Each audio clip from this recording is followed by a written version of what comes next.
Hey y'all, welcome to the T-Work podcast, hosted by Grant Banko and me, Adam Moreau. From entrepreneurs and athletes to the rat racers of corporate America and those who refuse to be put in a box, we want to share their stories and understand how they ended up where they are. Success and development come in many shapes and sizes. We want to hear about it all. So grab a drink and pull up a seat. Let's spill some tea and get to. Hey everyone, welcome back to the T-Work podcast. Joining Banko and I today is Jason Smith. Jason Smith's brand is Fit in Midlife. Definitely has some cool stuff going on social media, and he has a mission that is probably going to be near and dear to Banko and I's hearts in a matter of about, I don't know, 15 to 20 years. There's no question we still maintain a decent level of physical fitness and prioritize it significantly in our lives. But Jason is all about helping people that think it's too late get started and make a difference, whether it's physical health, mental health, and really just helping them improve lifestyle. So we're looking forward to this conversation today. Jason, is there anything we missed in that intro that you want to take over? I think you absolutely nailed it, Adam. Thank you very much. Perfect. Well, I guess that's it. Thanks, Jason, for coming on today. Really appreciate your time, and we'll call it there. Adam, that was impressive. That I'll pass it to you to do the intro because I could not repeat his whole tagline. So that was very impressive. Jason, I guess I'll kick it off with a first question. I have some more background on you just from you reaching out and coming onto the show. It seems like you came to the fitness world a little bit later on in life. You were sort of on the corporate side. Can you give us some background on sort of earlier in your career and how you came about to where you're at today? Yeah, absolutely. So I guess, if you take it right the way back during my school days, I was active at that point. I was into my fitness, so I played a lot of sport, football or soccer, as you guys would call it, rugby, cricket, a load of sports that you guys don't recognize or understand, but pretty big over my side of the pond. But then as life kind of continued and I started work, etc., that just really took over. And my fitness started to take a bit of a backseat and then eventually became non-existent. And really from my late 20s all the way through to my late 40s, I didn't do anything at all. And as a result, I suffered the consequences from a health and fitness perspective. On the flip side of that, I had a pretty good career. I was in the corporate world. I had a numerous positions, kind of rising up the ranks year by year, and ended up with a pretty good role where I was head of global marketing for a large media organization. So it had lots of travel, lots of responsibility, lots of people, etc. And I guess, it's easy to use things like that as an excuse as to why you don't keep fit. Looking back now, things would have been quite different had I have maintained some level of fitness activity at that point. But following the birth of my son, which really was a life-changing experience, you suddenly realize there's this thing in your life that's far, far more important than you are. I was just very conscious that I was spending so much time away from him.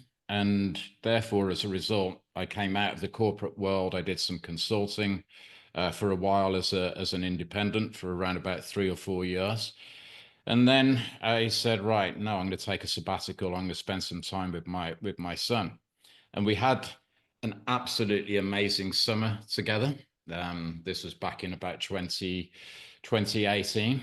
And then when he went back to school, I was lost. I didn't know what I was going to do, and suffered, health wise and mentally and physically as a result of that. And eventually I decided that I was going to do something about my health and fitness. I spent a long time being frustrated with how I felt, how I looked, the lack of energy that I had. And I decided that, I needed to change a few things. And so as I was approaching 50, I decided that I was going to get fit. And that ultimately led to me pretty much changing every aspect of my life that I can possibly think of. And as a result, introducing a brand called Fit in Midlife, because quite simply, having felt the difference that I felt and looking at other people in my kind of age who were all very similar to how I was, I thought, a lot of people need to know about this secret, so to speak. A lot of people need to know, to be inspired to try it, to believe that they can do it, to know what to do. And that's what I see as my mission now, to help people, who are at that kind of stage of life, who probably think life could be better, to make it better with health and fitness as the core foundation of that. Beautiful. I appreciate you taking us through a little bit of the early timeline. And Banko, I'm hoping you're okay with me jumping into the fitness journey right off the bat. And maybe we can just kind of juggle this thing back and forth. But Jason, when you ultimately decided to get fit, change your life, what was the first venture for you? Was it running, swimming, diet, or simple weight training exercises? Would love if you could give us some insight to where it all got Yeah. started. Well, the very first thing that I did was put my sneakers on, and I went out for a run. I live in a very beautiful part of England, outside of London, but surrounded by some beautiful country, with forests, woods, hills, etc. And I love nature, so just putting some trainers on, and I'm going to call it attempting to run rather than running, and going out over those hills, and having to stop about, I'd like to say halfway up, but it wasn't even that far, and get my breath back and enjoy the view. That's what I would tell myself.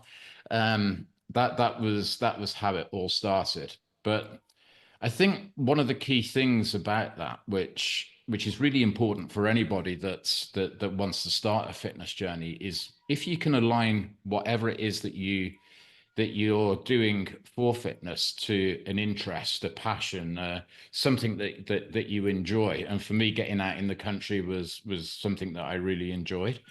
Um, it makes it so much easier, and I kind of make a joke about standing and or stopping halfway up a hill to enjoy the view. You know, Actually, there's nothing wrong with that. If you're out there and you're enjoying it, you're going to be burning calories at the half of the hill that you have run. There's nothing wrong with stopping and just enjoying the pleasures of what you can see at that point, and then carrying on again. You're still going to be burning a shed load of calories, and it's going to do you the world of good from a cardiovascular perspective. So, and that's what I did. And that's what I did. And of course, with consistency over time, I could get a little bit further up those hills until eventually, I became, a pretty good runner. Adam, you stole my question. That's the route I was going to go, because the thought process I had was it's usually on the opposite end as well. When people do go on a health fitness journey and then they fall off the wagon, there's usually one key point, one little slip up that then just continues to snowball down the hill. But it happens the Yeah. opposite way too when you do the good things. And I'm glad that you brought the point up of you stopped halfway up the hill, you were walking, you were taking it in. I feel like a lot of people feel like they have to go 0 to 100 immediately when they're getting their health and fitness journey, and so they just show up to the gym or show up running or walking or whatever, and then build off of that. Build the habit of just making yourself do the activity, Yeah. and then build from there. And I think a lot of people overthink that. I think they do, and I think they put themselves under too much pressure sometimes. And sometimes actually, there was an element of this in my fitness journey.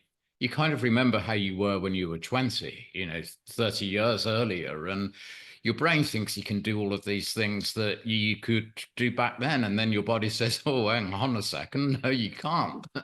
And that is fine. That's just the progressive effect of aging and not being active for that amount of year. And if you're, kind of more realistic, and if you if you focus more on what you have done rather than what you haven't done. So, if you, let's say you go to the gym and back in the day you were bench pressing 120 pounds or whatever it might be, and now you press in 40 pounds, be be happy that you're pressing 40 pounds. Forget about the 120 for now, because if you keep pressing the 40s, you'll get up to that kind of level at some point in the near future. So, take your time, be patient.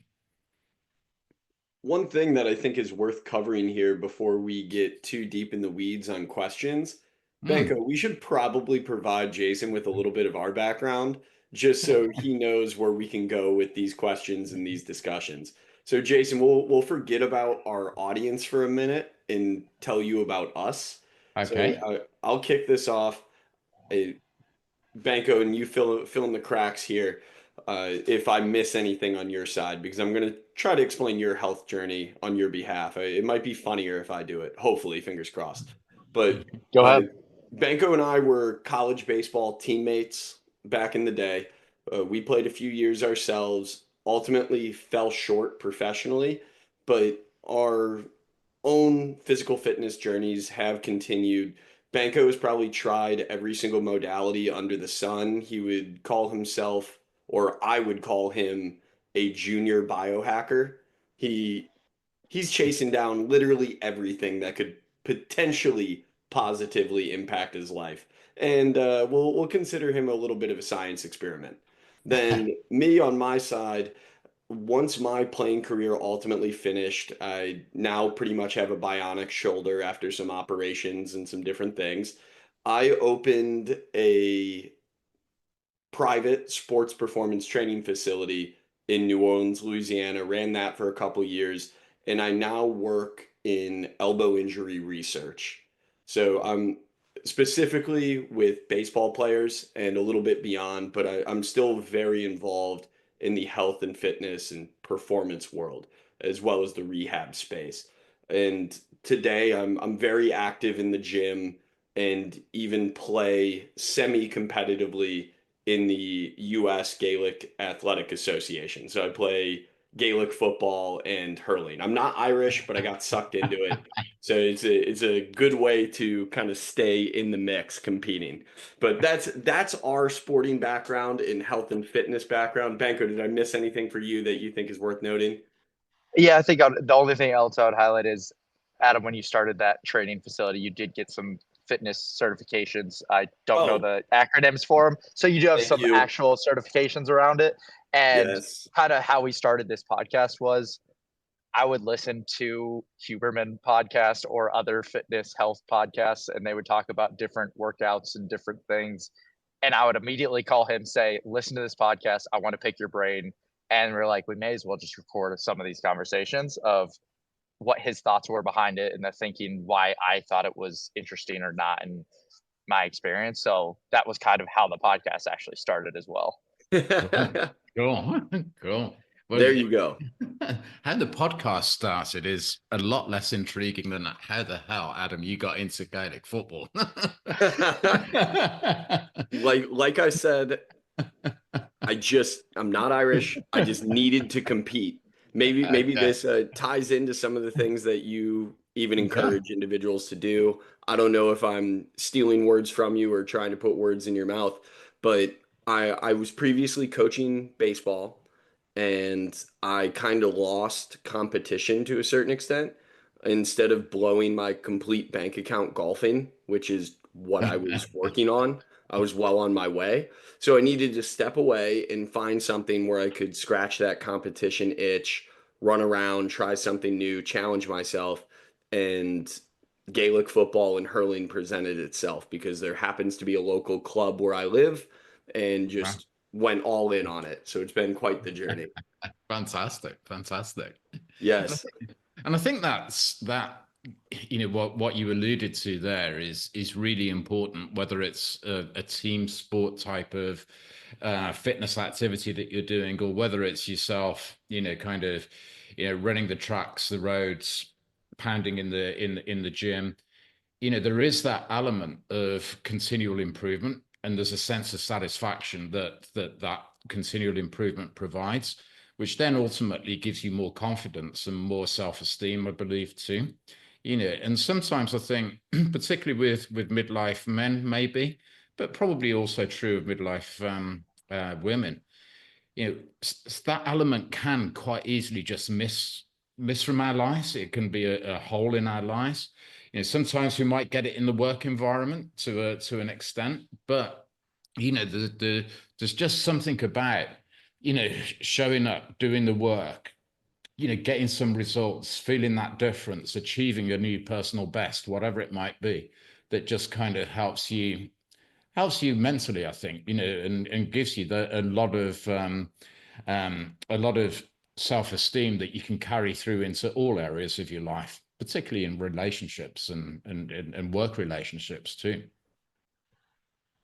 Do you think, Jason, if you kind of brought this up and it's a good segue into your success in your corporate job, do you think if you didn't step away from that, I feel like that might have served as your competitive itch, it served that purpose and sort of helped in that way? Do you think you would have even, do you think you're missing that because you weren't in the, you stepped away from that, your kid went back to school, so fitness was the next thing to sort of scratch that itch?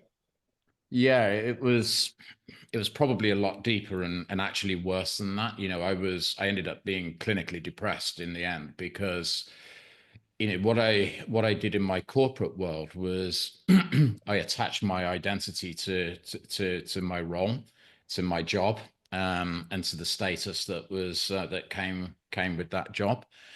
And once it had gone, that remained whilst I was consulting, because that was, I was being brought in as an expert and doing project work and managing teams on behalf of other people, etc. So that continued then. But once I did step completely out of that world, I felt really lost. I didn't have much value in myself. I didn't, I used to worry when, if I was in a social environment and somebody says, oh, hi, I'm Richard, this is what I do. What is it you do? And I think, shit, what do I say? Yeah, I guess at the moment I'm not really doing much. So I just felt, I felt lost is probably the best way of putting it. And that kind of created a spiral which had a further effect on my health and fitness, because I had no motivation whatsoever to do anything about my health and fitness. I just kind of, you know, sat around basically, and did the least amount of activity as I could. And then kind of getting into that did start to chip away at that negativity and that depression. And I wasn't physically well either. I had hypertension, I had fatty liver, I had high cholesterol. And that didn't exactly make me feel great either. But by getting into the health and fitness, it did start to chip away at that. I felt like I was doing something good for myself. When I was able to run a little bit further up that hill, and once I joined a gym, I started to lift a little bit heavier weight or do a few extra reps.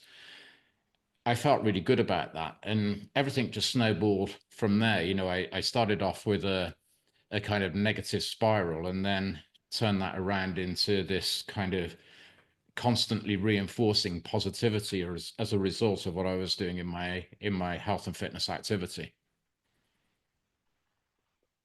When you ultimately started the brand, I might be assuming a little bit here, so please correct me wherever I'm wrong. Was it maybe an accountability piece for you early on? I don't know the kind of starting point of all of this. So forgive my ignorance. Yeah, Or sure. did you use documentation early on? Was social media kind of a way for you to just hold yourself accountable? Or did you feel you had a system in place when you eventually launched your mission to help people with midlife fitness? I'd love if you could go into that a little bit. Sure. I guess the first decision that I made was that I wanted to help people in my kind of age group get into their health and fitness. And what motivated that was, when I looked around, I would see people who were, in their late 40s, 50s, 60s, either struggling on their own, not knowing quite what to do or how to do something, or maybe doing something that, was blatantly wrong and sometimes dangerous. Sometimes, being trained by people who were half their age at least and didn't have really any rapport with the older person that they were training, and as a result not really getting the best of their attention. I specifically remember I was on a chest press machine in the gym, and opposite me was a lady who was in her, I'd say, early 60s, and she was being trained by this guy who was 20, 21, something like that. And this guy didn't take the slightest bit of notice of what his client was doing. And the reason was he was too busy chatting up the pretty young thing on the machine next to his client. And she was just, and I think I just remember thinking, this is just wrong. This lady's paying good money to get, expertise, supervision, and motivation, and the like from this guy, and is not giving her any attention whatsoever. And that was probably the exact moment in time when I thought, right, I'm going to help people in a way that I don't think they're being helped right now.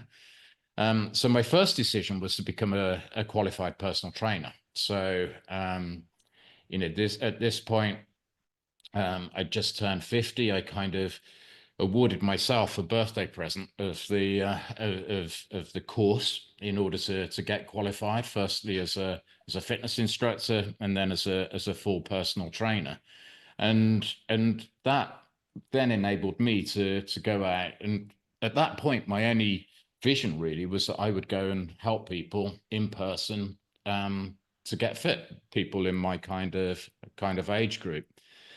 And then COVID hit, and things started to close down. And I thought, well, what can I do to try and reach people and help people now? So I then started to post on social media, but under a different brand at that point. My kind of in-person training goes by the name of New You Coaching. And just after coming out of COVID and training people in person again, one of my clients suggested that I should perhaps do more on social media and think about how I can better target a niche in my age group. So I thought, oh, okay, great. And I came up with the name Fit in Midlife as a result, and just started posting originally on TikTok ideas of workouts, workout examples, etc. This is what you can do. This is what it will do. This is how to do it, type of thing.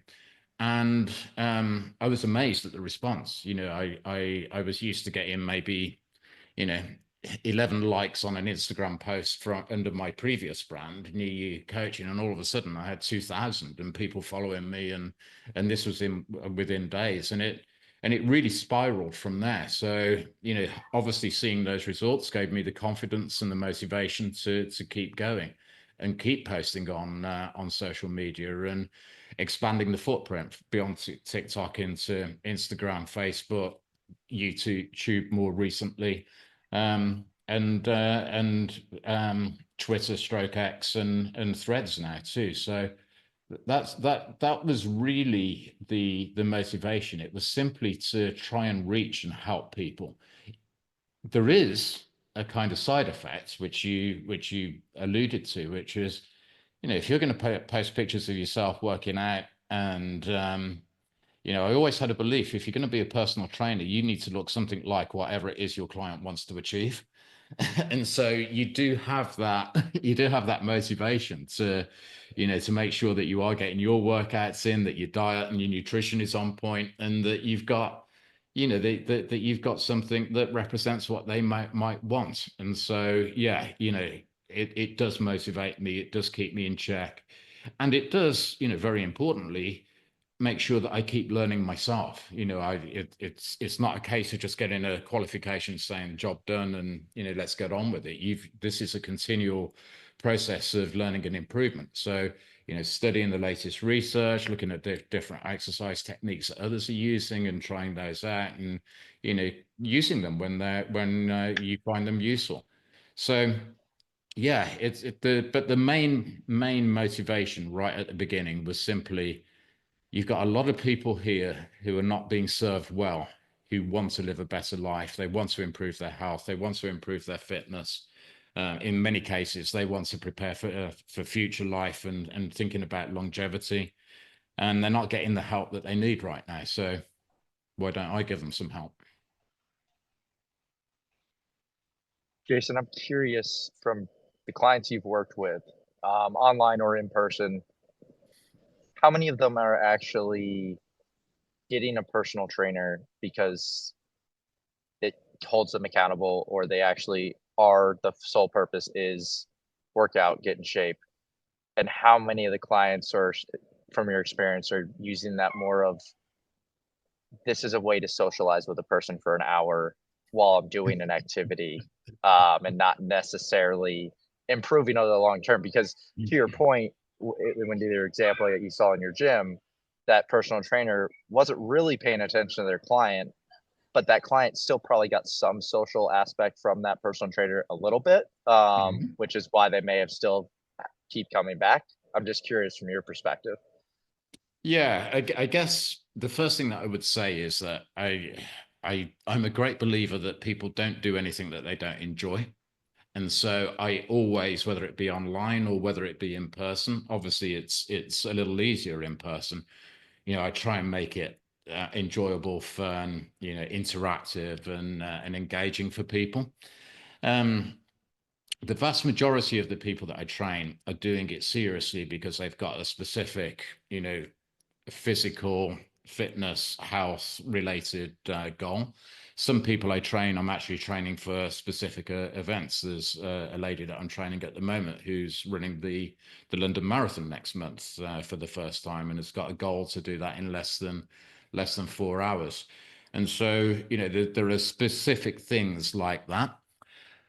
But, there's always an 80-20, and there's about 20% that, you can tell, their main purpose for being there is, they're there for the social interaction. And what has been really interesting with that, particularly in my face-to-face, in-person coaching, is that, maybe that's what they've been doing for a year or two, and then all of a sudden something will click and they start taking it really seriously. And they're coming to the gym outside of the sessions that I'm holding with those people, and doing the workouts that I've been trying to insist that they do in between our actual meetings, all of a sudden, and in many cases actually doing more. There's a guy that I train at the moment, really lovely guy. And he's kind of been going along at a steady level. He's really done well in terms of increasing his strength and his muscle mass. But in terms of the other side of the body composition equation, his fat content is being, let's say, it stayed steady.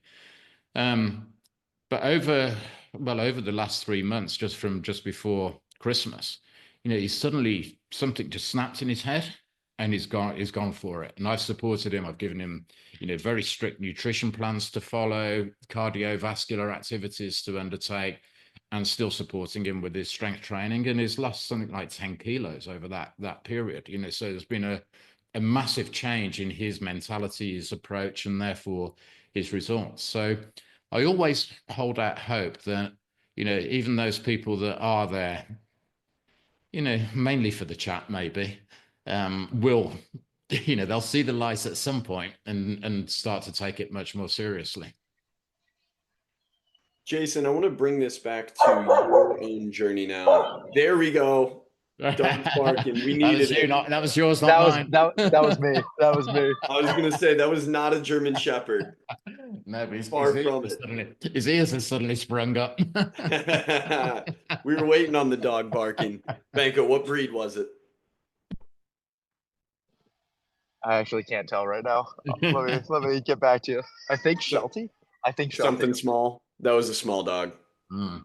Yeah. We got the nod confirmed. Yes, Banko's scared to admit it or talk about it because he's in a public place right now. Can't No, bring too much attention to I mean, himself. 30 pounds. Okay. Not bad. But okay. Jason, before the dog interrupted us, what I was Mm. going to say is let's bring this back to your own journey and how Yes. you got started. I Yeah. know you alluded to this being about longevity and trying to find happiness and really just making a positive change in your life. I now would love to know where maybe you have that switch in the process of where it changed from just trying to feel better or live a healthier life to chasing down either an aesthetic or a true fitness goal, where this kind of became competition for you in a sense. Yeah, it was a gradual thing. It was a a cumulative or a compound thing. The better I got, the better I wanted to be, and therefore, I would set new goals to try and achieve as a result. And that might be, if it were running, it might be pace related or distance related. In the gym, it might be, how many how much weight I was lifting on a particular exercise, etc. But yeah, it just kind of happened day by day, week by week, month by month. And I think there was a point in time, it was probably around, it was late summer of 2020. So, we were kind of in lockdown at that point, etc. And I thought, let's just go for this. The gyms were closed at that point. I was fortunate in that I had kept my weights, my bench, and various other fitness equipment that I'd bought when I was like 17 or 18. It had survived survived with me through three marriages, God knows how many houses, and there it was, ready and waiting for me in my garage when COVID hit and all the gyms closed. So I cleared a space in the garage and I set all of that up and I really, really went for it. And, that might have been a mixture of, the kind of effects of being locked down and the restrictions that were applied to us all at that point. But there was definitely something in my head that just said, you could really go for this. You've done a great job so far. And the feedback that I got from the people that I knew, everything from are you ill, because I'd lost so much weight because of the running and the diet, particularly in the early days of my fitness, through to are you on steroids, because I started to pack on some muscle once I'd lost the weight and thought, right, I need to build myself back up again. So I'd achieved a lot at that point, but then I decided, right, I really want to do more. And so, up in my running, I've always been a believer in a hybrid approach to training. So, it's not just about I don't know whether it's the same in the US, but in the UK, you get those people that you find in the weight room, and you get those people that you find in the cardio area, and rarely do they mix. You don't see people going from one to the other very, very often at all. But I've always been a big believer in a hybrid approach. And yeah, I just said, right, let's go for it. I didn't know exactly what it was, if I'm honest with you.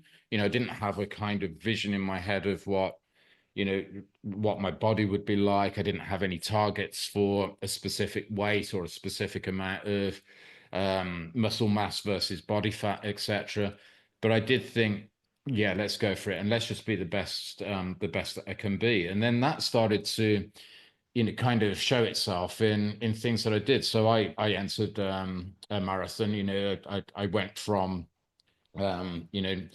trying to run and having to walk most of the time, and decided that I was going to enter a marathon, mainly actually because I wanted to have a reason to go out and run more often, particularly during the winter months, which are pretty drab in in England.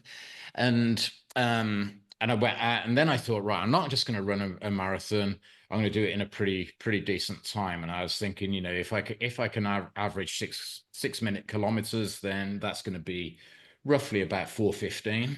And then 4:15 became 4:10. And then eventually I said, right, I'm going to do a marathon in less than 4 hours, literally the day before the marathon. That was when I decided you're going to do it in sub 4 hours. And I did. It was, you know, and it was a great feeling of accomplishment. So, you know, it wasn't like I actually kind of sat down and said, right, these are the things that I'm going to do. It was more an evolution of those goals. And as those goals evolved, I guess they did tighten up in terms of the specifics of what it is or what it was that I wanted to achieve. And I guess you could say the same, that that's true in terms of, you know, what I do on social media, what I do in terms of training people as well. You know, to start off with, it was just a case of, right, I want to train people, therefore, you know, that means I need to qualify as a personal trainer, and I will train them in person because, you know, that was all I knew about personal training. That was the extent of my knowledge. The online opportunities just hadn't occurred to me at all. But then again, you know, those goals changed over time. They evolved with the posts on social media, and I thought, oh, you know, so this, getting a few thousand likes off my first couple of posts made me think, right, okay, well, maybe we can get a good amount of followers here, and you know, and I ended up going from 0 to roughly 500,000 in a couple of years, which, you know, I think probably says more about the the desire of midlife people to find somebody that they can relate to, that's their age, that has done themselves what it is that they might want to do, than it does anything about me. I want to first jump in and say congratulations on the sub 4 marathon. I think a lot of people, especially due to social media, downplay a marathon nowadays. It's still a huge accomplishment. So I wanted to pause there and say that. Thank you. I'm curious from your perspective for yourself and for clients that you deal with, how do you tamper the taking it too far? Like, how do you take it where you don't overdo it too quickly or over the long term as well? Because I think there is a threshold, and my friend's wife, not Adam's, but a different friend's wife, would describe me as somewhat obsessive, and I take some things too far sometimes, especially with fitness things and in this science experiment in Adam's terms. So I'm just curious from your perspective how you handle that. Yeah, well, let me talk about my own personal perspective on that, which is, you know, I'm probably quite similar to you and what you've just said. You know, I hate rest days. I feel restless on rest days. I feel like something's just missing from my day, and I've got this pent up energy somewhere that I just need to just use up. So that is quite difficult. I push myself hard as well in the gym. I always do that safely though. You know, my number one priority is always, you know, form, technique, the tempo, the range, and all of those kind of things. But I always push myself to failure, whether it be, you know, running, or whether it be lifting weights with a bench press or whatever.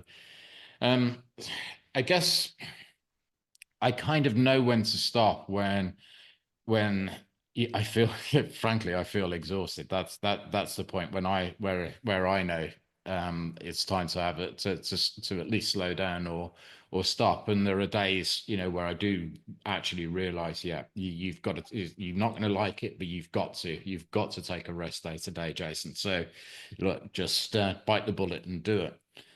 In terms of other people, you know, there's the first thing you have to take into account is the person themselves. You know, you get some people who you really have to push them to do anything like hard work, and then there are some people who you do have to manage in the opposite direction and get them to just to slow down and to do things a little more mindfully, let's say. And I have clients, you know, online and in person who are at either extreme of that at that spectrum. So when it comes to you know, slowing people down, I'll always just stop and I'll just say, right, stop there. The way that I like to work is in combinations of exercises. So talking about strength training in the gym now, I like to combine exercises together at least as a superset, but more commonly giant sets, circuits, etc. And I always say, just because this is a superset or a giant set, it isn't a race. You are not trying to, I want you to go from one exercise to another, but you haven't got to rush into it, sling the weights up, and then just start pressing or pulling or whatever the exercise entails.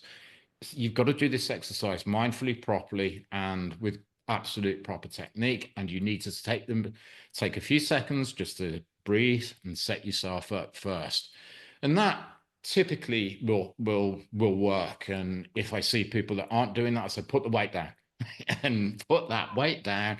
Let's just stop, pick it up, think about it, get yourself in position. Are your arms in the right place? Are your hands in the right place? Have you got your abs engaged? Have you got whatever it is? Then we'll begin. So that's the way that I will typically manage it when I am training somebody in person. And I will talk a lot about the importance of technique over speed, over the amount of weight that you risk, that you push, pull, or lift.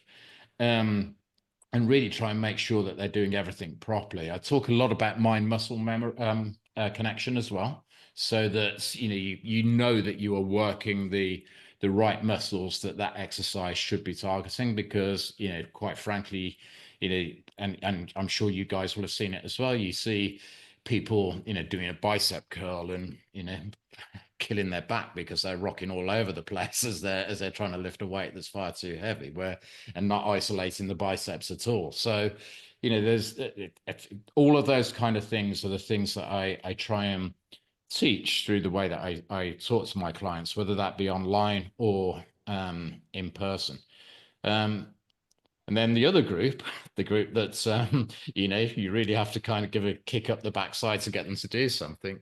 You just got to keep encouraging them. You just got to say, right, okay, let's go into this next exercise now. Let's do this. So pick up the weights, get it there. Right, okay, now push. And yeah, it's where I think having a coach really, really helps, because I think for some people, the biggest advantage of having a coach is that they're gonna do it. They're gonna do the work. Firstly, they're gonna show up because there's something in their diary and they've got to meet somebody, and they don't want to let that person down. Never mind let themselves down. And when they do show up, they'll put the effort in if you can guide them in the right way. Banko, I'm going to take this down the mental approach to training route. So you tell me if that's okay or if you want to stick on this topic for a little bit. No, good. All right, perfect. There we go. I got full approval. So, Jason, we're again going to start with your journey and then move it on to the clients as you work throughout the question. I would Okay. love to know your own internal struggle with positive affirmation or positive self-talk versus negative encouragement or negative talk, and then maybe how you see clients work through that process. Because, like, hand up, we're all human. We all operate on these ranges of kicking our own butts and being our own best friends. And it's never just one, it's never just the other. There always seems to be some range, but early on in fitness journeys, I feel like often people start with the negative approach, with what's wrong with them, what needs to get better, but always from the side of I'm a failure, I'm not good enough, all these things that are so derogatory in a sense, as opposed to chasing betterment from really a lifestyle perspective, not necessarily because you want to be someone else, but feeling happier, feeling more joyful, feeling a connection to those around you. I'd love if you could start with your struggle there and then work towards maybe what you've seen with your clientele. Yeah. So I had a massive struggle there. So for months and months and months, every morning, well, most mornings, I'd be cleaning my teeth in the bathroom mirror, and I would be shouting obscenities at myself because I hated, what I'd allowed myself to become, I suppose. Not just in terms of my physical aspects, but we touched on it earlier, but with the depression, what my how I allowed my self-esteem to fall, and all of those kind of things. And shouting at myself in the bathroom mirror was pretty much as low as it got for me. I was to the outside world, I would have just been normal Jason, but deep inside, I was far from that. And I had this feeling that I'd let myself down, that I could be so much better, but it was too late to do anything about it. So, this was as good as it got for me. It's probably downhill from here, and I'm feeling pretty crap now. So, where's that going to lead? Which is a pretty depressing place to be. So, if you're feeling bad and it's only going to get worse, then you kind of don't have much motivation to do anything about it, really. And then, one morning, I had a flight to Houston actually, and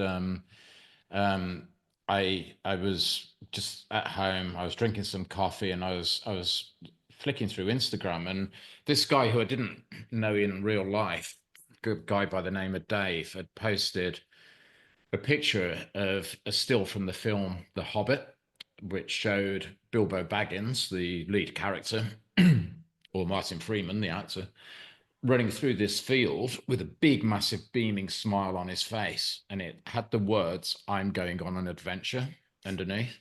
And this mate, Dave, had posted underneath that he decided that he was going to stop drinking, like on New Year's Day. So that was his New Year's resolution. And this was 3 weeks after that, so the 21st of January. And he had said how his life had just changed for the better, and that he was going to go and do this wonderful adventurous cycle ride and get out and just really enjoy life. And I looked at this picture and I read his words, and I just thought, that's how I want to be, that's how I want to feel, that's how I want to live. And something clicked in my mind at that point, and all of the stuff about this is as good as it was ever going to be, and it's only going to get worse, stopped. And it was, no, you can do something about this. You can feel good. You can live with joy, adventure, fun, and a lust for life. And I literally spent about 4 or 5 hours that morning just thinking all of that through. I wrote a list. I took a piece of paper, I drew a line down the middle, and I wrote a list of all the things on the left-hand side which I was doing in my life right at that moment. And then I wrote a list of all the things that I wanted to do in my life. If I felt that energy, etc., to be able to actually do them, and that motivation to actually do them. And then that led me to think, right, okay, well, if this is what I would be doing, why don't you just start doing them? And one of the things at the top of that list, perhaps as a result of seeing a photo of a hobbit running through a field, was to go out for a run in the country. So that's what I did. And I instantly felt better. I just felt so, it was a terrible run technically, and everything about it from a fitness perspective was terrible, but it did me the world of good because I'd gone out and done it, and I'd breathed the fresh air, and I'd enjoyed it. And for a minute there, I was going to go off and slay some dragons and fight some orcs in like Bilbo Baggins does. And I was on this adventure. And so from that moment on, I then started to really think about, okay, well, these are the kind of things that you want to do. I couldn't swim, so there's another great example. I'm going to get some swimming lessons. And I tried other things as well. I decided to get some tennis lessons too, and I just kind of took it from there, really. And that feel good that I got from doing things that I enjoyed doing led me to do things that maybe I thought I wouldn't enjoy doing, like going to the gym and lifting weights again. Now, when I did that, you know, I kind of, again, within seconds, I felt like, you know, 19-year-old Jason lifting weights in his parents' garage again. And, you know, probably had Rocky 3 playing in my mind or something like that, which was which was the film that was out around about then. And I just all of a sudden, you know, started to feel good and to be motivated and to it was almost like somebody had flicked a switch in my head, you know, and turned the light on. You know, I'd been in this really, really dark room, and all of a sudden the light had been switched on and everything changed. I could see everything and I felt good. And the more I did, the better I felt. And therefore the more I did, you know, it was a very positive circle of feeling activity. And, you know, when I'm with my clients, you know, quite often it takes a while to uncover that because people don't turn up and say, "Hey, Jason, I really wanted to have some personal training because I feel really like shit and I'm a let down and I'm not living life to the full and I'm really depressed, etc." They're more likely to say, "I just want, you know, I want to lose some weight and I want to do this and I want to do that." And so you kind of, you know, as that relationship develops and you have deeper conversations, you know, gradually with clients, you start to uncover some of this stuff. I share my story very openly. It's on social media and various other places for people to see. And so if I'm telling people that I went from this really, really awful dark place to you know where I am now, very quickly as well, in fact, it gives them, it allows them to open up a little bit as well, so they can talk about, well, I've been feeling a bit that way. I've had my self doubts. I'm not sure that I can do this, and therefore, you know, I can support them with that and say, you know, in a way, I suppose it's a classic feel felt found type of approach. You know, I know you feel, I felt the same way. This is what I found when I did it, and that might sound, you know, a little bit kind of techniquey, but actually it's true. You know, that is, you know, how I felt. And this is how I change things. So, you know, I'm sure you can do the same as well. And this is how I did it. So yeah, it really helps, I think, coming from a place which 9 times out of 10 will be much worse than the person that I'm talking to, where they are. The fears that they've got will probably be, you know, less fearful than the fears that I felt. And the confidence is probably higher than mine would have been as well. So you can, you know, through being able to empathize with people, you can help them get to, you know, that more positive headspace. And one of the things they said earlier on is that just don't ever focus on what you didn't do. Focus on what you did do. You know, there are times when, you know, you're training people and, you know, maybe they're feeling a bit under the weather or they've got a bit of an injury which restricts their training somewhat. You know, don't focus on, you know, having to use a lighter weight or whatever, or doing different types of exercise, whatever it might be. Focus on the fact that you're here and you're working out and you're doing yourself some good, because a lot of people would be using it as an excuse to be sat on the sofa or the couch and not doing anything at all. It sounds a bit like therapy to an extent for the clients on the mental side, which you don't really think about for a physical trainer, and training people on their workouts and losing weight in that journey, but it makes a lot of sense. I'm curious how surprising that was to you when you first started with clients and getting to that. I mean, you're kind of having in-depth emotional conversations probably with clients, and how Yeah. did you adjust to that, and improve those conversations with those clients as time went on? I think that comes as the improvement comes as a natural part of an improving relationship, you know, and you do, whether you like it or not, you as a personal trainer, and you're seeing somebody on a normally a very regular basis, either on a screen or in a gym, or sometimes out running as well.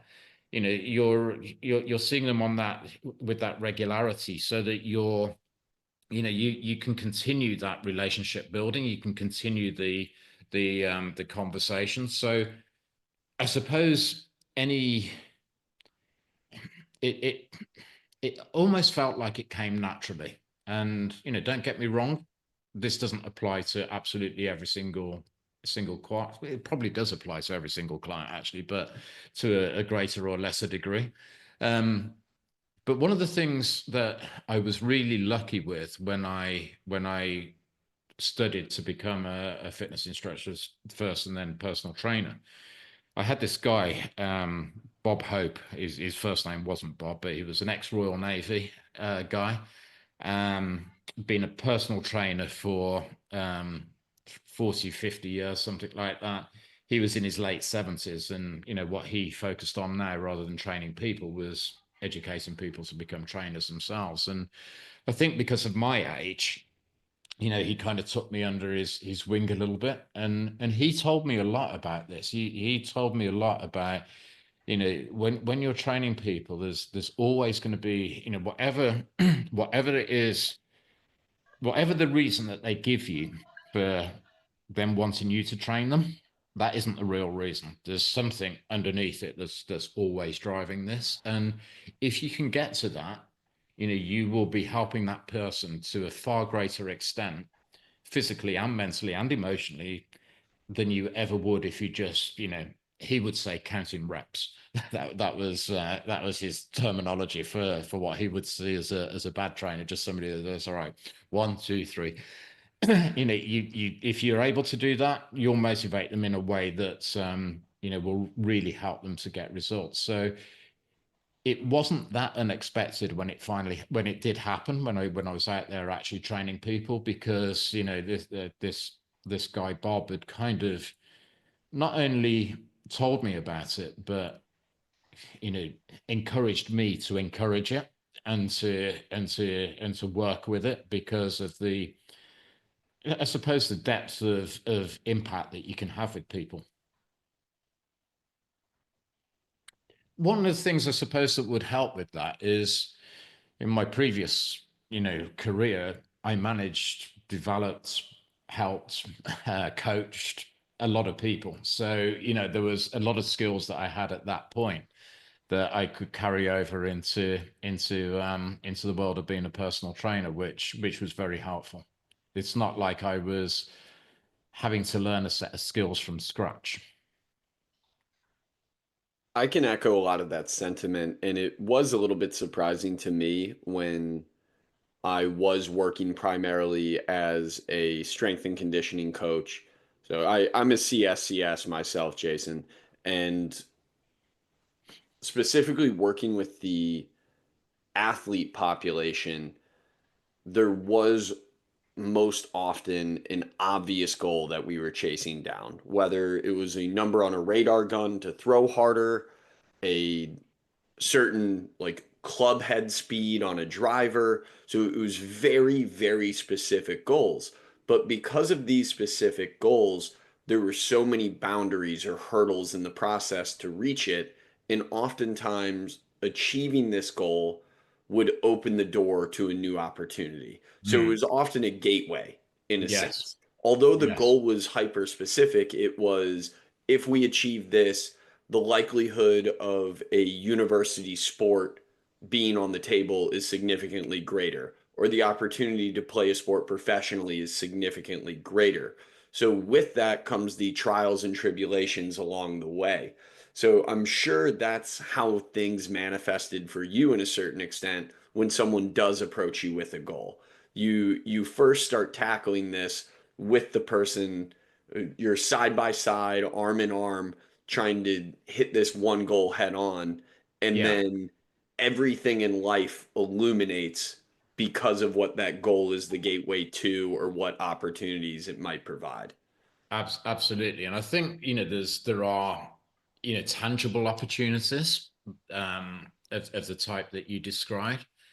But I think, and maybe this is age related for a lot of the people that I work with, a lot of it is just is what I would, it's less tangible. It's a feeling that they get. It's that sense of accomplishment. It's that sense of pride. It's that sense of purpose in some instances as well. I train people quite often in some form of event related objective. So people getting married and want to look good in their suit or their dress.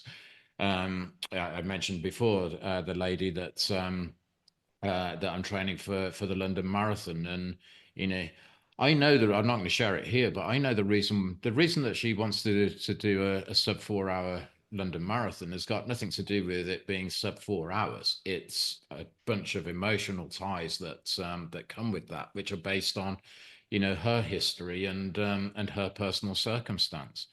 And you know with if you imagine, if somebody said, yeah, I want to look good in my dress, well, that's not really the reason, is it? It's the feeling that that that that that bride wants on her wedding day, which should be one of the most important days of her life.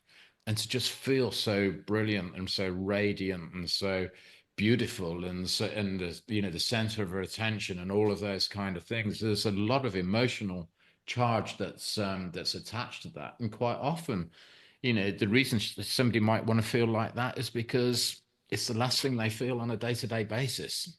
So if you can get somebody that feels like that to feel like that on their wedding day, but beyond their wedding day, so that they're feeling like that all the time, they're feeling like $1 million all the time. For me, that's a great accomplishment. And the same with some of the more older people. I trained a lot of people who have retired, and I don't know what the stats are like in the US, but the average life expectancy of a retired person beyond the age of 65 in the UK, a man, is another 5 years.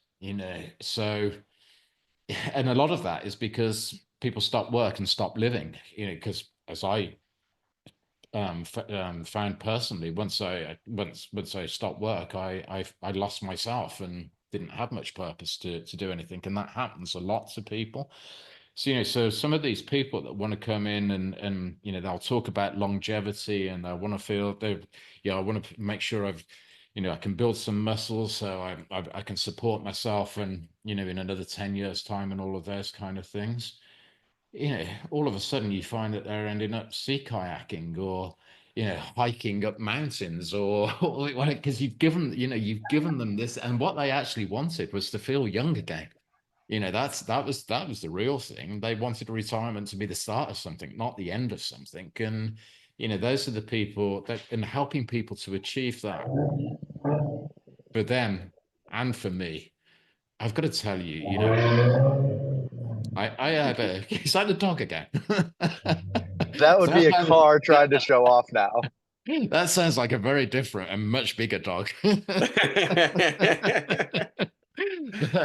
But these people, they want to live life. They want to feel young again, and it gives them such a sense of achievement. And frankly, there is nothing in my previous career that compares to seeing somebody who's 65, say, who's like just living this brilliant, fantastic, adventurous life, being able to do things, that with their kids, their older kids at this point, kids who are in their 30s or 40s, that are really active, and to feel unrestricted in life, to be able to say yes without any thought, rather than, well, let me think about it. I'm not sure if I'm going to be able to do that. They go, yeah, let's go for it. To have the confidence and the feeling of ability that their fitness has provided.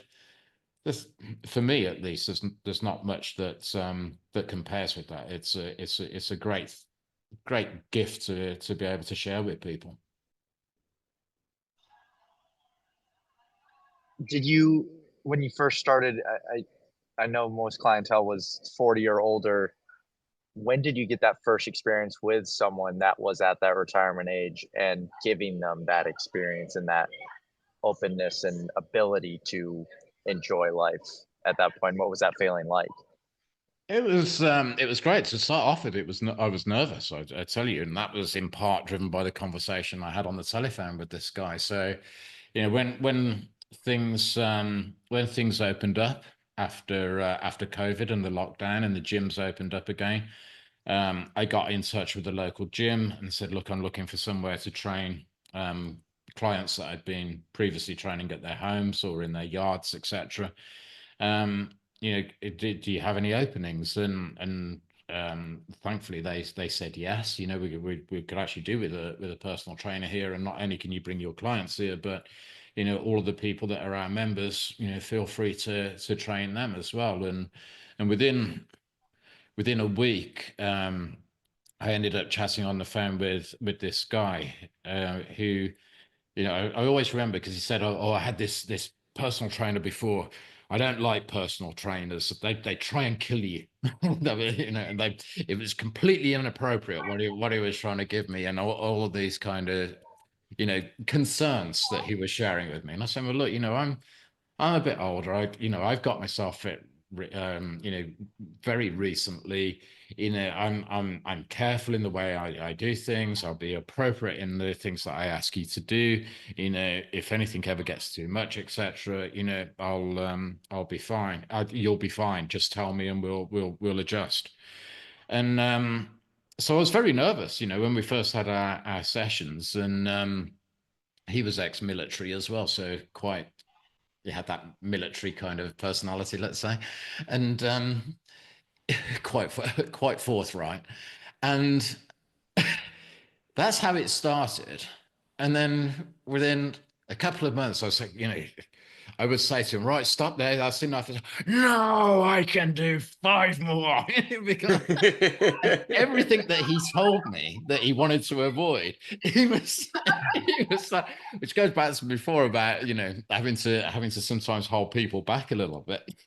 And it was great, because his attitude had changed so much. His attitude had gone from, "I really don't want to do this, but I feel like I should.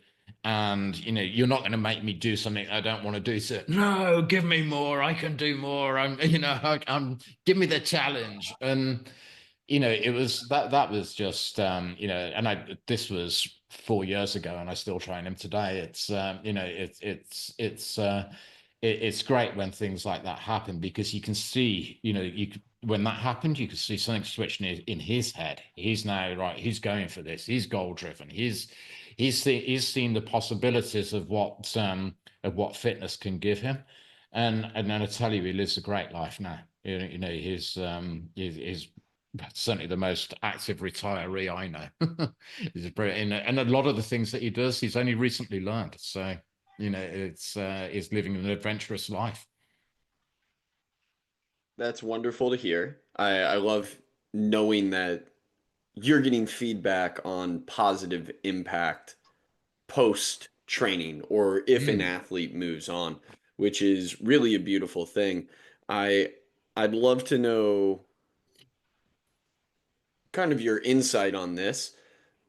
I always felt in my role as a trainer, coach, whatever term you want to put on it, the goal was not for me to be there forever. It was for me to give an individual the tools so they could use this for life or they could bring it into their own practice to wherever they go.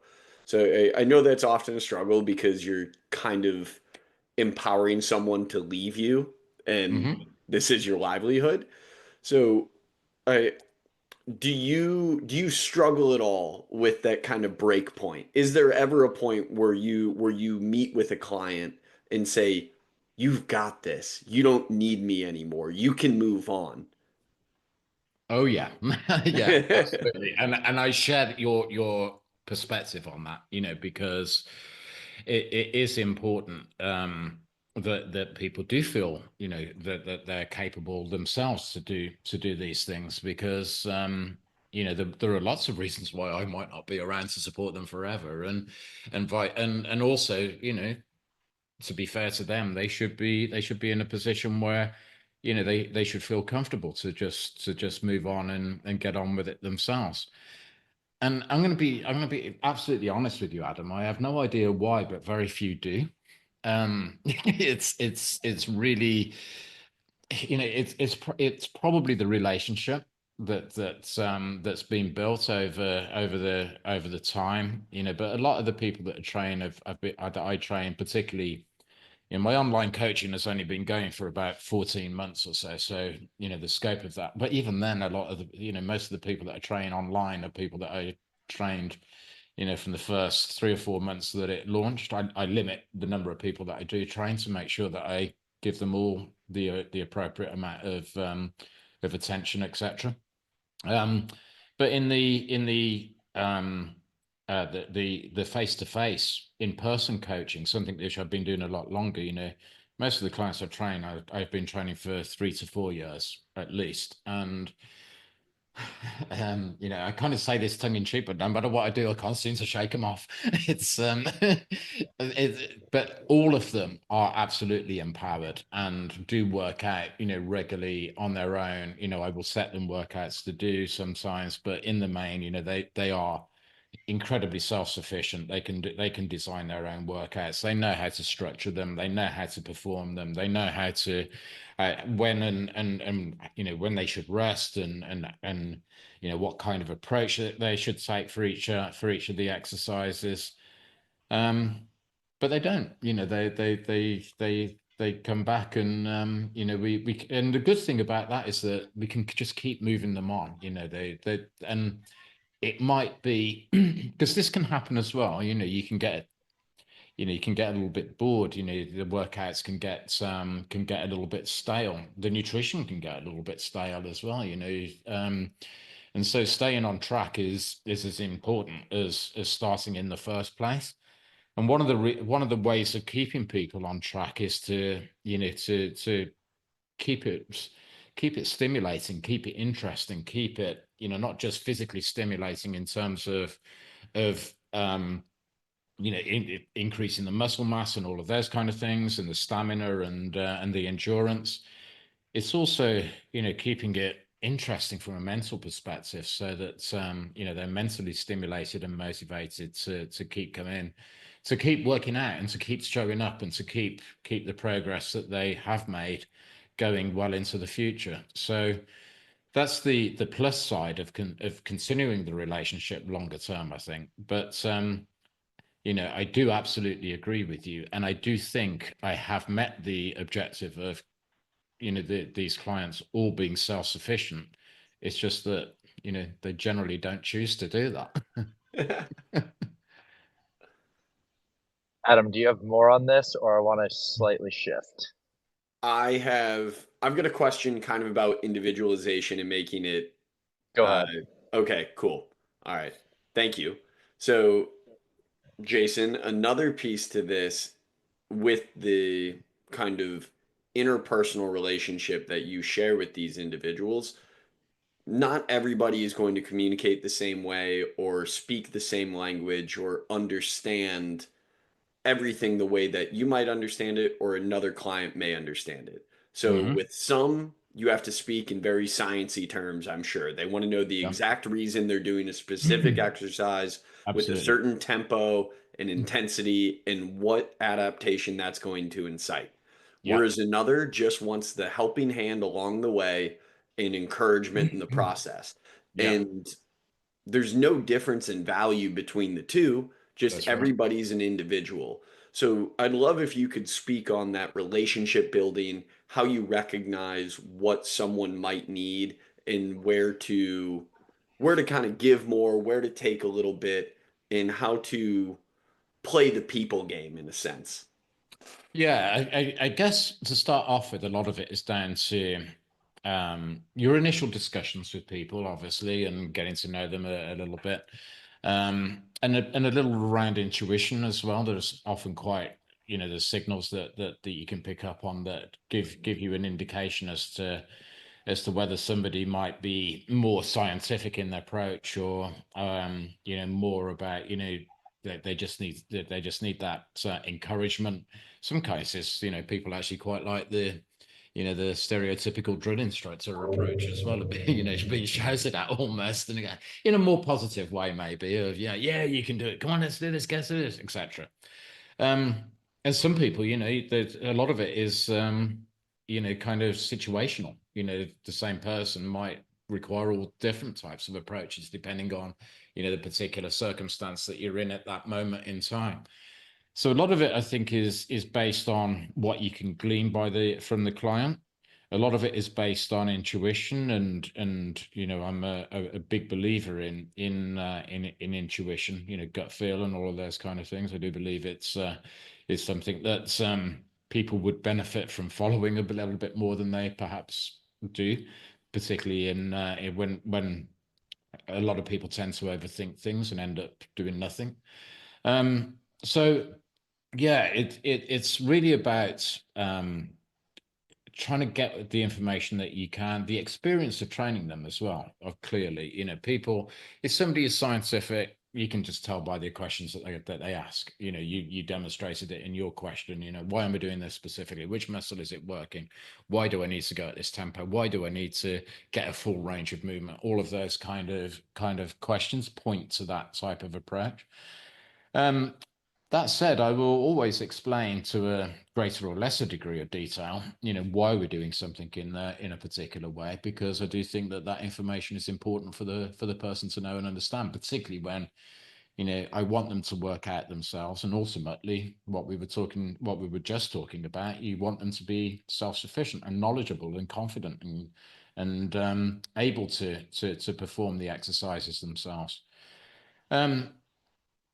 Yeah, so it's really difficult to put a finger on how you do it, but my relationship with every single client that I have is similar but different.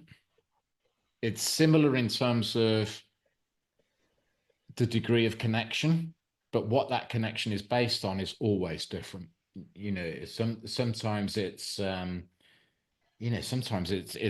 you can be quite, you know you're entertaining to somebody, so that you're in a what can be a dull life, you're a kind of bright spark, and they're actually having some fun and laughing and joking for once in a while. And then for others, it is like, about learning and understanding things. And for some people, it's just more about getting to them to do that one extra rep that they wouldn't ever do on their own. So it it's really hard to answer the question, but intuition probably covers it. But that intuition is based on what you've experienced previously, what the person has said, their reaction to particular things that you might say or do, etc. You just hone all of that and make it. But the key is to make the experience that client gets personal and specific to them. And that's what I always aim to do.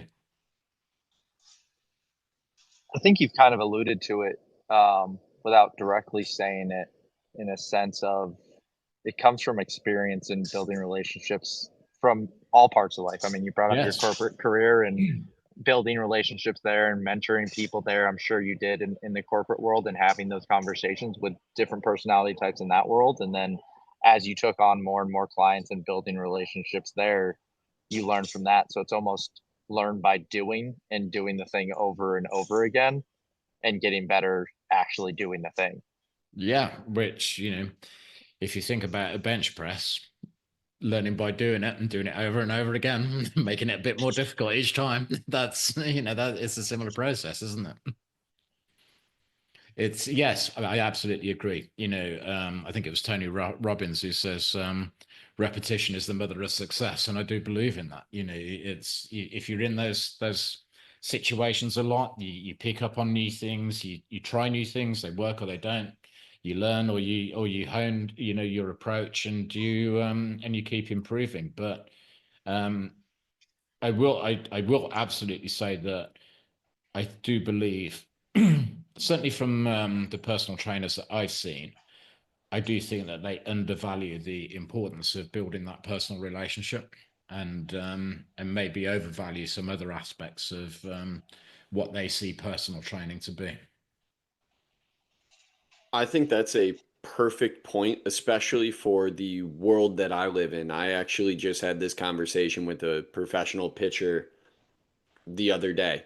He he's in conversations with his agency or kind of his decision making group on what he needs to do in his off season for where he should train. If you look across gyms and especially high level performance centers that are relatively sport specific, all of them have all the technology. Yes. You very seldom see somebody that is differentiating based on the actual goods that they possess or the products or the different things that they hold in house. Where they often differentiate is with their coaches or staff and their ability to communicate information or make actionable reports to actually help someone get better. Yes. And I always do think that the performance training world or the personal training world comes back down to the human element and your ability to form connections. Because let's face it, if you were a shitty person, Jason, people probably wouldn't want to spend time with you, no matter how fit you are and no matter how good you were at making a positive change in your life. So, Yes. with that, I applaud you. Yeah, it's absolutely true, and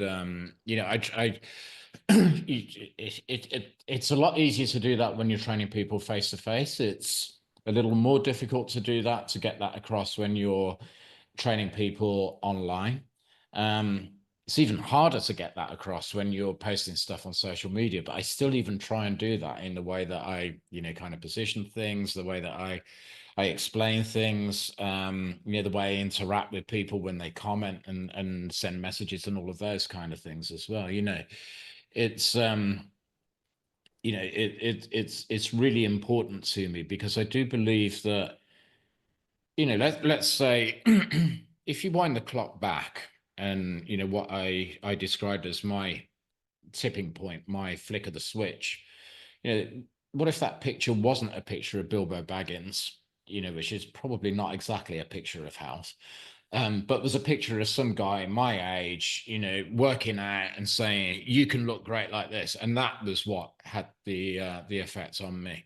Now, that, as to your point, would just be the starting point. It's a picture, but for me to be motivated by that person, I would want to know that that person's a good guy and not just, that he looks good, or is that he's managed to go from, um, from a dad bod through to something that looks, reasonably good. I'd want to know what it's at, what, has that affected? If I know that it's affected his life really well, it's affected the relationship with his son really well, it's affected his, his broader outlook on life and the things that he's able to do and all of those kind of things. I would want to listen more to that guy because, at the end of the day, in my world, which is different to your world, Adam, in terms of, the specifics of, sport related goals. People will always say, "Oh, I want to lose weight and I want to gain muscle." That's generally, 100% of people will say that to me. What they don't ever really talk about in that, which comes back to what we said before, in that initial kind of conversation, is why they want to do that. But it's normally a feeling. It's normally a feeling that they want, that they associate with, that goal, that physical, aesthetic goal. And if I can get that across and I can build the relationships at that level, and if I can keep encouraging people, and if I, whenever somebody asks me a question, I'll, for the more technical sort, I will always answer it. But I'll always be encouraging people, and I'll try and make it a fun, humorous, and enjoyable thing because, you know, fundamental to my belief is, if it ain't fun, you ain't going to do it. If you don't enjoy it, you won't do it. And therefore, in a way, that's more important than anything else. Because if you're not doing anything, that's even worse than doing something and not perhaps doing it quite right.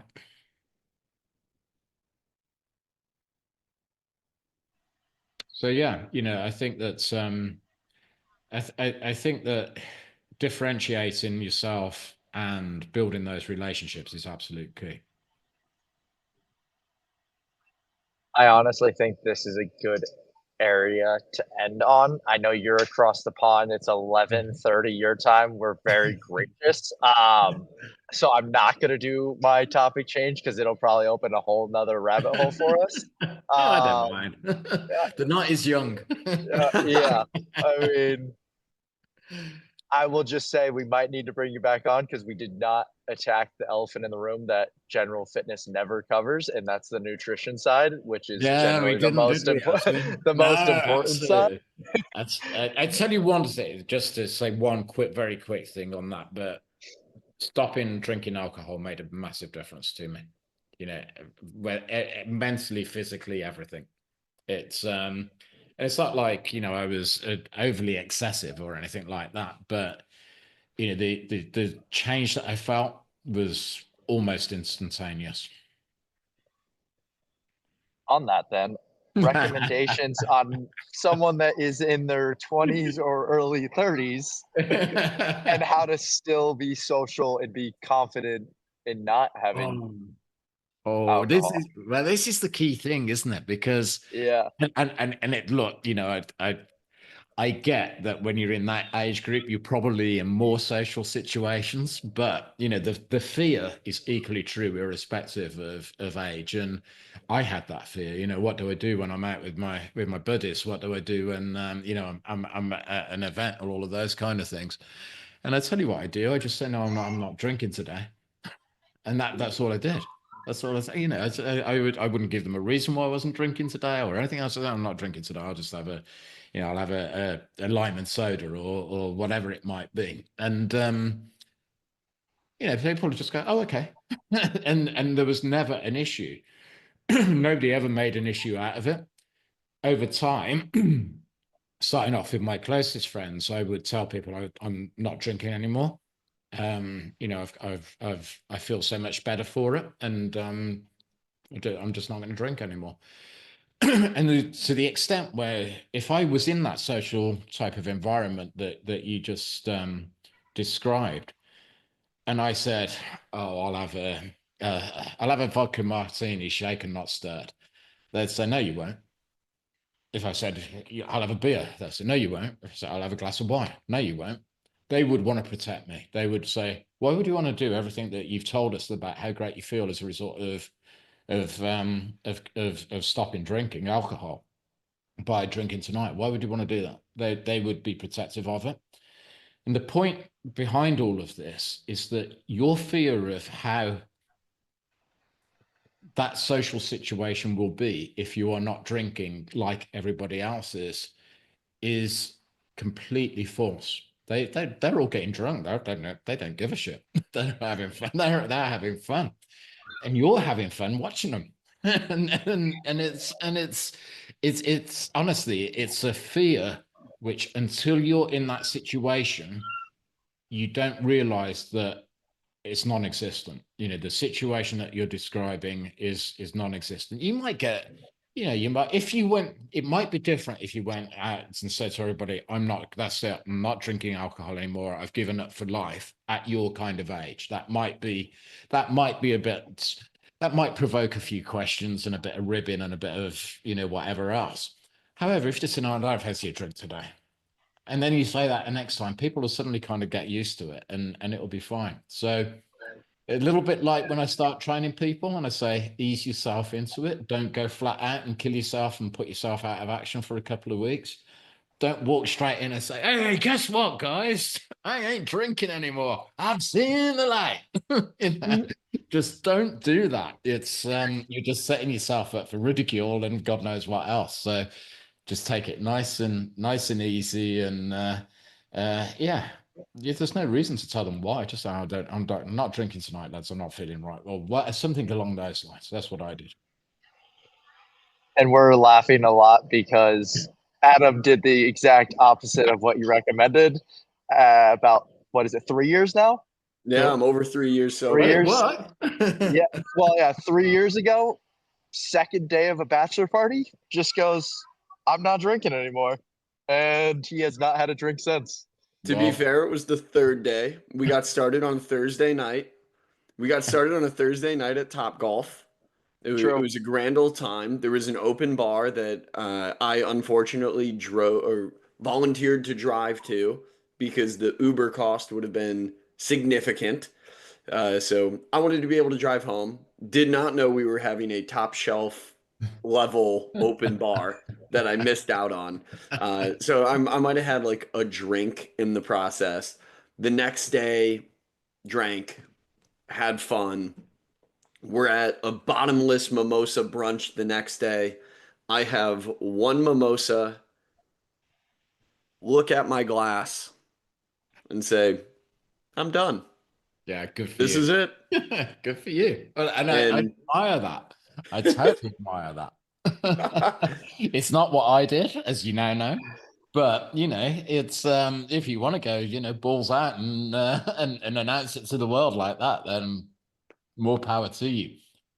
However, I wouldn't recommend it.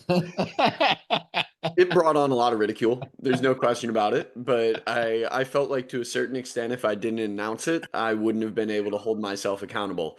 I'm more one of those people that if I put it out in the universe, I have Yeah, to that's honor my true. word. Well, that is true. That is absolutely true. That is absolutely true. And yeah, I did that eventually, I suppose. And when I say eventually, after a couple of months, but yeah, the good thing about it was though, because stopping the alcohol coincided with me doing all my fitness, changing the other parts of my nutrition, and therefore. During that couple of months, when I said, yeah, "I'm feeling really good. I'm not going to. I'm not. I don't think I'm going to be drinking anymore." People could see a dramatic physical change in me, and not just in the appearance, but the way I was, the energy, the aura that I was giving off, and all of those kind of things. I was, people could understand why I would want to stop drinking or stop drinking because they could see the obvious effects that it had on me. So, that was part of the reason, I guess, too. One thing I would say though is that there is this belief, and the word sober kind of reinforces this because one definition of sober is dull and boring and all of those kind of things. Um, is that life is dull and boring without alcohol, and you can't be the life and soul of party. You absolutely can. You absolutely can. You can have at least as good a time, but most probably a better time without it. And your mates will be laughing and joking with you in exactly the same way as they were before. Jason, I needed you 3 years ago to just come and talk to my buddies for me. Because this is everything that I tried to explain to every one of my friends, and I was just doubted for years. Thankfully, I've been able to prove it over 3 years of going to weddings and going to Yeah, events exactly. and just being to myself. But it did take probably a good 2 years of showing them that sober fun is still my fun and I'm still Yeah, me. But absolutely. yeah, I guess we should have started this podcast years ago and found Jason earlier in this. We were just testing you to make sure you were actually true to your word. We were just making sure you honored your word. That's it. Listen, I've taken breaks here and there, and then I jump back on the horse. Yeah, exactly. But it may be different. Well, I'm sure it will be different at your stage of life, but at my stage of life, it makes such a big difference. It really does. You've got to think that all of a sudden your body has slowed right down in terms of its metabolism, its production of testosterone, its production of other hormones, positive hormones. The muscle wastage had started to happen through sarcopenia if you're not doing much activity, etc., and strength training in particular. Everything's going against you. And if you add alcohol to that mix, which really does go against you in all of those areas, it goes against you a lot quicker, and so the effect at my kind of age is very, very noticeable. The good thing is it's also very noticeable in a positive way once you do stop. You have, when you're running, you have an extra spring in your step. You're thinking, oh, this feels easier today. And when you're lifting weights, you think, oh, I can do an extra 2 or 3 reps with this weight. All of a sudden, it's quite remarkable. Thank you, Jason. This is excellent based on all the ammo that I've been trying to throw out there for years. I've never said that's wrong. I mean, I have the Aura Ring telling me that my sleep and resting heart rate are terrible when I drink. I know it's bad, but it just happens. It That has is not a They're great, does not. these things, Yeah, aren't they? I saw it on your finger. I will say though, it doesn't affect my running. For some reason, I run better the next day, which I don't know the reasoning behind yet. don't I put that can't. out in the universe. We don't need somebody listening to this. One of Jason's clients for years. Jason is this close to getting that person off of alcohol. And you just put that out there. You just think and feel like you're going faster. You're not really. I have the data to back it up. I'm sure you do. Well, since we did go down this nutrition path a little bit, Jason, I gotta ask, and I don't know if you need to put disclaimers out there because I know some things can vary with licensures and if you are a nutritionist or not. I want to know your specific vitamin or supplement stack that you take, and then maybe what you would recommend when you have these conversations to your clientele. Yeah, I don't really recommend supplements to people. I recommend, food types and calorie surplus or deficit depending on their goal. And I will talk about, protein in particular. It's incredibly important for men and women at my age in terms of maintaining and developing muscle mass and strength and all of those kind of things. Um, I will talk about, processed foods and carbohydrates and the difference with different types of fats as well, and offer that kind of advice. So I am a nutritional advisor. That's part of my role. I don't ever really talk about supplements, but I'm happy to share what I do myself, and I will always answer questions when asked. If I feel qualified to. So I personally take each morning some lion's mane mushroom extract, which I find really useful. I mix that into my coffee, and I take some iron, an iron supplement as well, and I take a multivitamin. So just to make sure that irrespective of whatever else, I've got my vitamins in there. In terms of other additions on top of that, the only things that I take are creatine and whey protein. So I have the whey protein irregularly, but on days when, through circumstances and kind of time commitments and things like that, I feel like I haven't had enough protein. Or conversely, if I've worked really hard, which actually is quite often, in terms of the strength training in the gym. So I will always have my protein supplement then, but I aim to make sure that I'm getting at least 2 grams of protein per kilogram of my target weight, whether that be during a bulking phase or during a cutting phase. So that's how I kind of determine that. And the creatine I take just on a daily basis. So I take 3 milligrams of creatine daily. Outside of that, when people ask, if people were to ask me about, I don't know, magnesium or whatever else, then I'd look. My answer would be, you need to do your own research on that. It's not something that I'm qualified to talk about, and I have no experience of it either. So, I would be very open about that. What you do get asked a lot, particularly in the world of social media, asked, maybe accused, is steroids and TRT. Neither of which I don't even know enough about. Never mind, tried. I'm not sure if there's probably a black market in the UK, but it seems to me as though that particularly TRT is much more available and common in the US than it is in the UK for whatever reason. But that's not something that I have any experience of. And if anybody ever asks me particularly about TRT, I will say, well, you should consult your doctor. You should get your bloods done, and then take the advice of your medic. but I've never kind of felt the need for it myself, or felt the need to know how to get it, even if I wanted to get it. But because I don't.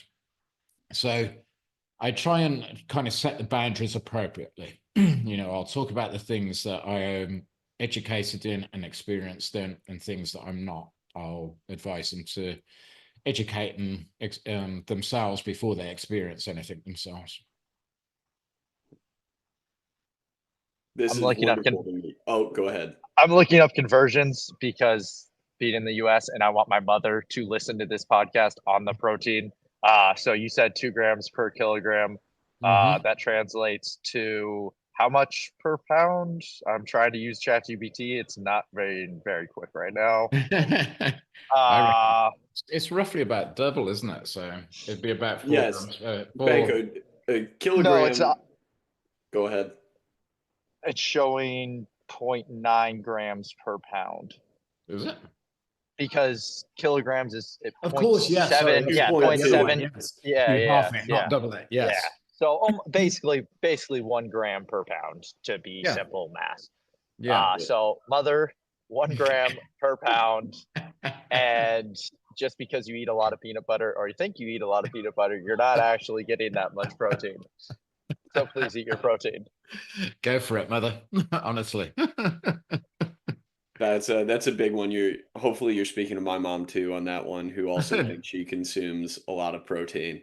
So Absolutely. yeah, that's a big one for sure. Now, you brought up creatine. This is where the topic gets really long, and you might actually have to cut us off, or my Okay. wife is going to come calling and tell me that I need to bid on dinner at this point. But all right, I'll say what I've done. I'd love to hear your own experience, Jason. I have not cycled off creatine in 3 years, probably four. I don't know. I've taken creatine nonstop. It's part of my daily stack. There's no Yeah. question about that. It's in the first or second glass of water I have every single morning. And to me, I haven't seen any research to say that I should come off of it. Now, are you somebody that cycles on and off of creatine? I'd love to know your own experience and maybe what you recommend. Yeah, I used to do that, but I've stopped doing that now. But when I cycled, I was taking in 5 milligrams per day rather than 3. So when I reduced to 3, I I just kept it going, and I've been taking it daily for at least 2 years now. And I certainly haven't felt any harm with that. All of the evidence suggests that there is no harm with that. And I feel good and strong and capable as a result. Beautiful. We often talk to another one of our buddies, so maybe this is the exact portion for our buddy Sam, that creatine goes beyond, or the benefits go beyond just those strength training or Oh, weight training. absolutely. Yes. There's research to show that there are mental benefits Yes. or neural firing. And Yes. I would guess you could probably speak on that a little bit better than Banko and I can, because we just more regurgitate what we see online. And me, from the performance side, I often usually just speak to how important it is to replenish the creatine phosphagen system. And So I'm really big on this because the cognitive decline with age is you know as a personal trainer, I talk a lot about the physical effects of aging, but the cognitive effects are equally important. And you've got something like creatine, which has been proven to benefit you in mind and body, or brain and body. And it is, I don't know, it's beyond me why people wouldn't want those benefits and therefore take it. Now with with with creatine in it itself, I get, when I first start working with somebody, partly because I want to make sure that they're going to continue working out, I wouldn't advise them to take creatine straight away. But over time, once you know that they're going to be committed to this, then you do, particularly for the muscular benefits, the endurance benefits that it provides, the recovery benefits that it provides too.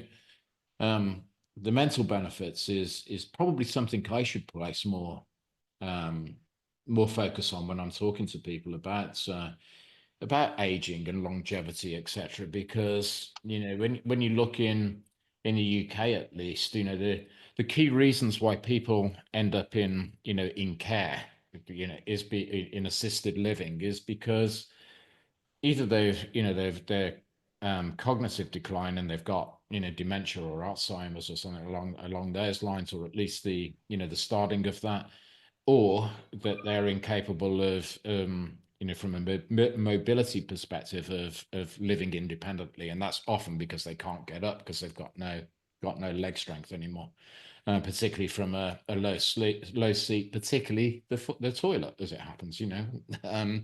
So yeah, focusing more on that mental benefit would be something that perhaps I should do more. But it is absolutely true. Yeah, totally true. It will protect and maintain your neural capabilities, your cognitive capabilities, um, in in a way that is, I think, undervalued and underestimated generally in the across particularly in the fitness world. I'm curious, what's the reasoning for not immediately putting a client on creatine before you're sure that Probably they're because in it? I've thought of it more as for the physical benefits rather than the cognitive benefits. And my thinking being that if they're not, I want to know that they're committed, that they're going to be that they're going to be working out regularly. And once I'm convinced of that, that's when I'll talk about the benefits of creatine. Quite often though, with supplements, um it's not something that I push on people. It's not something that I will talk about it if it either comes up naturally in the conversation, if they ask, or if there's something, they describe a kind of sensation or a lack of energy or capability. Then I will bring it up as maybe you should think about taking a supplement like creatine to help with that. But I'm guilty, hands up, of what I've just said. I haven't placed enough focus on the broader benefits of creatine, which are well proven, to think about why somebody should take it, irrespective of whether they're working out in terms of strength training or endurance training on a regular basis.